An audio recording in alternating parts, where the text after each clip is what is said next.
चलिए गाइस, तो आज हम देखेंगे order of basicity of aniline. हमने लास्ट वीडियो में क्या देखा, बेसिक नेचर ऑफ अमाइंस में हम सबसे पहले अल्किल अमाइन देखा कि वो अमोनिया और अल्किल अमाइन में कौन बेसिक है। इसके बाद हमने नेक्स्ट वीडियो में हमने देखा कि जो अल्किल अमाइन होते हैं उसमें से मोर बेसिक कौन होते हैं, उसके स्ट्रेंथ देखा अल्किल अमाइन की। अभी हम ये वीडियो में देखेंगे कि जो एरोमेटिक अमाइन होता है एनिलीन, उसका ऑर्डर क्या होता है, वो अमोनिया से लेस बेसिक होता है या मोर बेसिक होता है। क्लियर? तो अब देखिए, सभी को मालूम है एनिलीन का स्ट्रक्चर क्या होता है। हाइड्रोजन बेंजीन से एक हाइड्रोजन निकल जाता है और उसकी जगह NH2 लग जाता है ना। बेंजीन रिंग पर NH2 लग जाता है, ये क्या हो गया, एनिलीन। अब एनिलीन पे भी लोन पेयर होते हैं। एनिलीन में जो नाइट्रोजन होते हैं उसमें भी 2 लोन पेयर ऑफ इलेक्ट्रॉन्स होते हैं। और नेक्स्ट है अमोनिया। नेक्स्ट क्या होता है, अमोनिया। क्लियर? अमोनिया पे भी लोन पेयर होते हैं।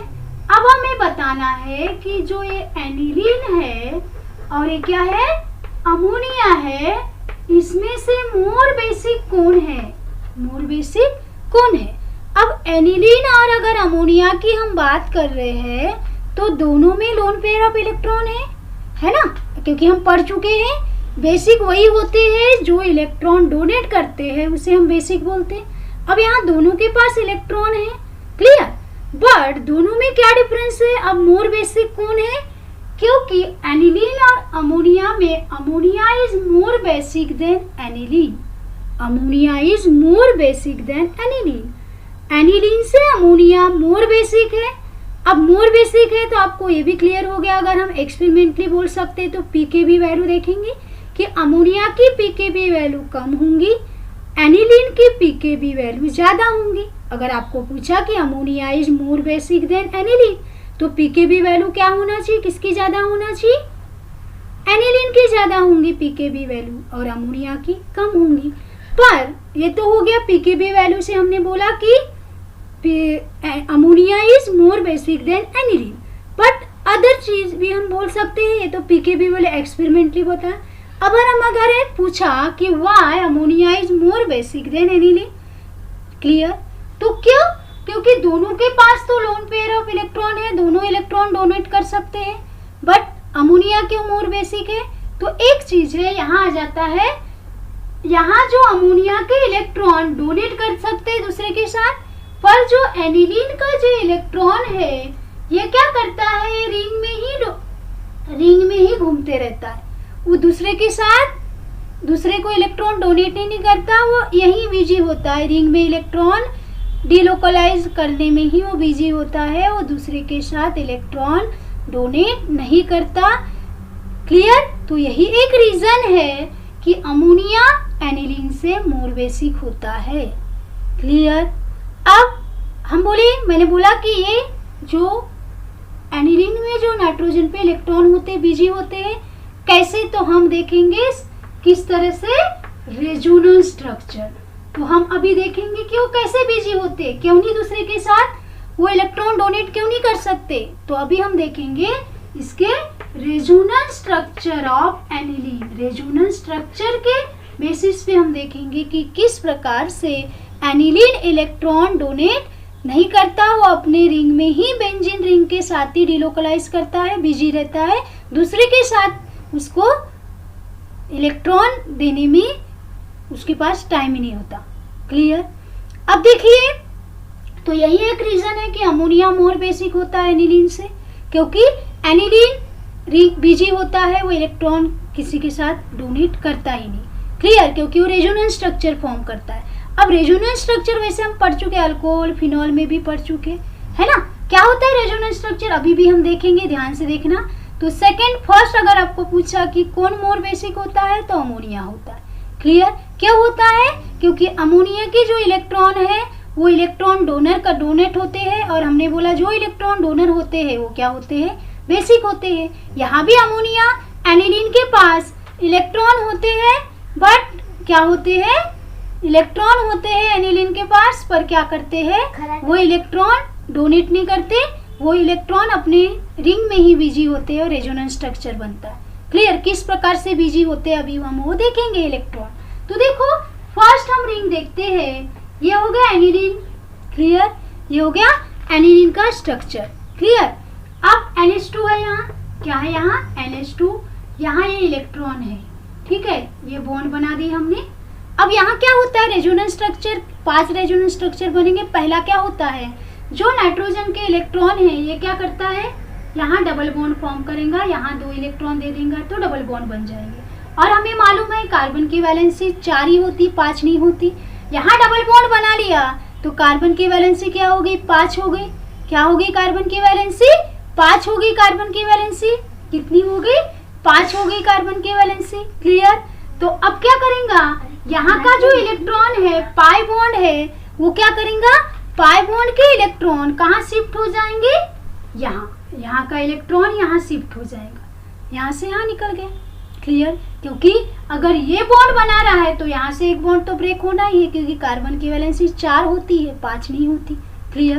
तो फिर अगर यहाँ हो गया तो हम किस तरह से स्ट्रक्चर हमारा बन जाएगा एनिलीन का, देखिए सेकंड स्ट्रक्चर देखो, बाकी यहाँ डबल बॉन्ड हो जाएगा, NH2 बन गया, N पे पॉजिटिव चार्ज लग जाएगा, क्लियर। ये बॉन्ड एज इट इज जैसे ही है, ये बॉन्ड ब्रेक होके इलेक्ट्रॉन यहाँ चले गया, क्लियर। अब नेक्स्ट देखो थर्ड रेजोनेंस स्ट्रक्चर, देखिए अच्छे से देखिए, थर्ड रेजोनेंस स्ट्रक्चर क्या होगा, जो इलेक्ट्रॉन है वो कहाँ शिफ्ट हो जाएगा, यहाँ शिफ्ट हो जाएगा।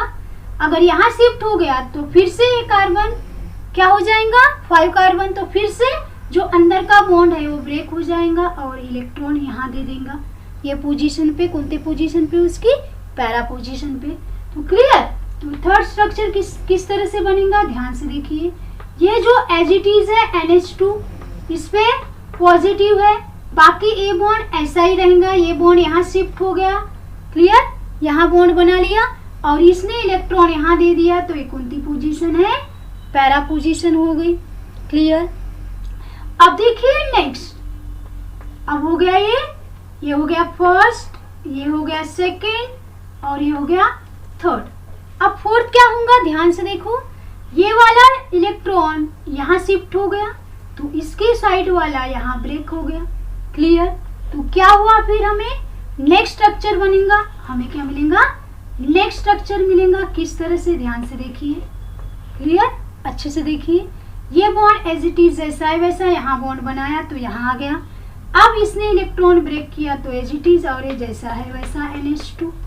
अब क्या करेंगे, फिर से ये हो गया फोर्थ स्ट्रक्चर, कौन सा बन गया, ये कौन सा स्ट्रक्चर हो गया, फोर्थ हो गया, क्लियर।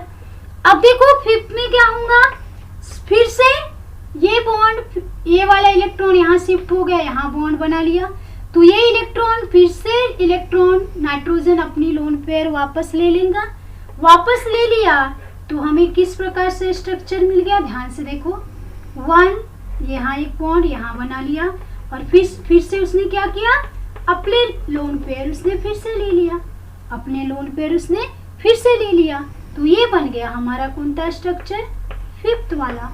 अब देखो फर्स्ट और ये फिफ्थ देखना, फर्स्ट स्ट्रक्चर और फिफ्थ स्ट्रक्चर देखिए, फर्स्ट और फिफ्थ देखिए क्या चेंज है, सिर्फ बॉन्ड की पोजीशन चेंज है, ये इधर से, यानी हम यही बताना है कि यहाँ से इलेक्ट्रॉन घूमकर यहाँ से शुरू हुआ, घूम के पूरे रिंग में वो डीलोकलाइज हुआ और कितने रेजोनेंस स्ट्रक्चर फॉर्म किया, 5, कितने रेजोनेंस स्ट्रक्चर।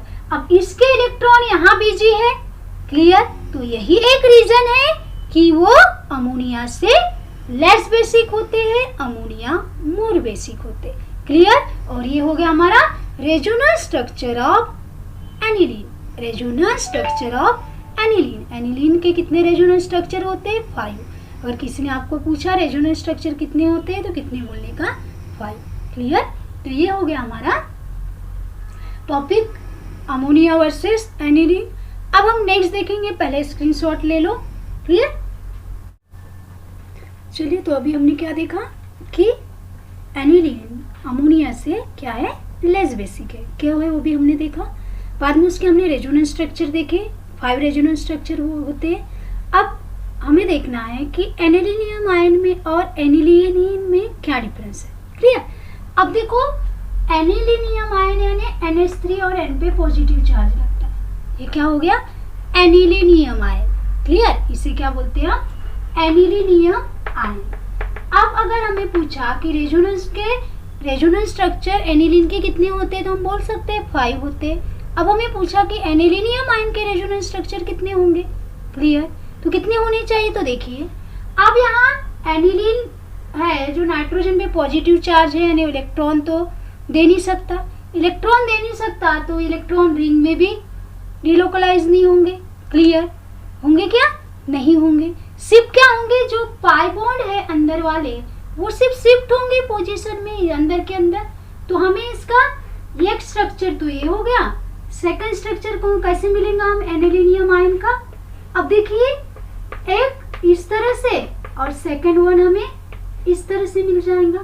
सिर्फ ये इलेक्ट्रॉन शिफ्ट हो गए, इधर का इधर आ गया, ये इलेक्ट्रॉन यहाँ चले गया, ये इलेक्ट्रॉन यहाँ चले गए, सिर्फ शिफ्ट हो गया।